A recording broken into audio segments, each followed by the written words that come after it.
চলতরিৎ চ্যাপ্টারের কুলম্বের সূত্র সংক্রান্ত মোস্ট ইম্পর্টেন্ট একটা নিউমেরিক্যাল প্রবলেম সলভ করতে চলেছি। সাধারণত বোর্ড এক্সামে এই ধরনের প্রবলেমগুলোই এসে থাকে।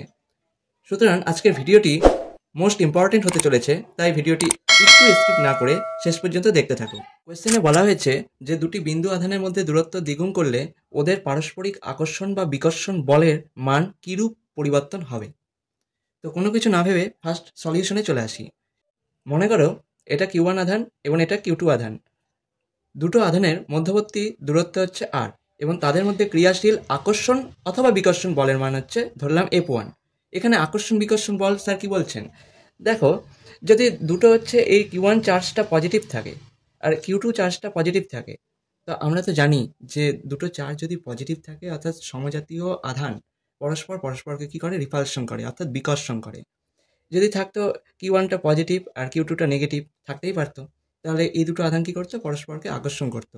তাই জন্যই তো আমরা তো জানি না যে এটা ঠিক পজিটিভই আছে না নেগেটিভ আছে, তাই জন্য আকর্ষণও হতে পারে এবং বিকর্ষণও হতে পারে। তো সাধারণত কুলম্বের সূত্রানুযায়ী দুটি বিন্দু আধান Q1 এবং Q2 এর মধ্যে ক্রিয়াশীল আকর্ষণ বা বিকর্ষণ বলের মান ধরেছি F1।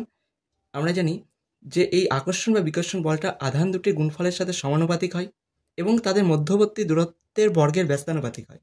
তাই জন্য বলতে পারি যে F1 varies as Q1 Q2 by R square.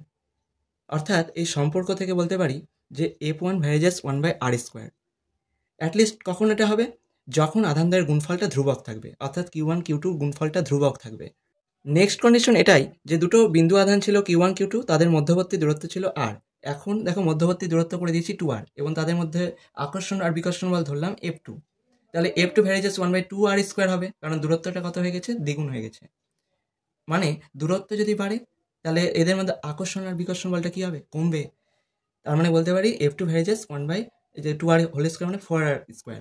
সুতরাং F2 বাই F1 মানে হচ্ছে R square by 4R square, ওই উপরোক্ত কন্ডিশন থেকে বলতে পারি। আবার F2 বাই F1 এই দেখো আর স্কোয়ার কেটে গেল, তাহলে থাকলো কত, 1/4। অতএব F2 equals to 1/4 into F1। তার মানে কি বলতে পারি বন্ধুরা, পারস্পরিক আকর্ষণ বা বিকর্ষণ বলের মান পূর্বে যত ছিল তার 1/4 অংশ হবে। আশা করি এই ভিডিওর মাধ্যমে আমি তোমাদেরকে অঙ্কটা বোঝাতে পেরেছি এবং তোমরাও আগ্রহের সাথে বুঝতে পেরেছো। অল দ্য বেস্ট সবাইকে।